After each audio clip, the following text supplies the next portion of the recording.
Welcome! If your microphone isn't working on Telegram or you're having trouble sending voice messages or making calls, chances are the app doesn't have the right microphone permission yet. Don't worry, this is quick and easy to fix. First, grab your phone and open the Settings app. This is where all your device permissions and controls live. Once you're inside Settings, scroll down until you find Apps, then tap on it. Depending on your phone, it might also be called Apps and Notifications, but the idea is the same. Now you'll see a list of all installed apps. Scroll through the list and find Telegram, then tap on it to open its app settings. This section gives you full control over how Telegram interacts with your phone.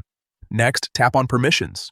Here, you'll see everything Telegram is allowed to access, like contacts, storage, and of course, your microphone. Look for microphone and tap on it. You'll now see a few options. To make sure Telegram works properly while still protecting your privacy, select Allow Only while using the app. This setting lets Telegram access your microphone only when you actively have the app open, which is the best balance between functionality and security. Once you've selected that option, you're all set. You can go back and open Telegram again. Try sending a voice message or making a call, and your microphone should now work without any issues. If it still doesn't work, make sure your app is updated to the latest version and restart your phone just to refresh everything. That's it. A simple fix, but it makes a big difference if you rely on voice chats or calls in Telegram.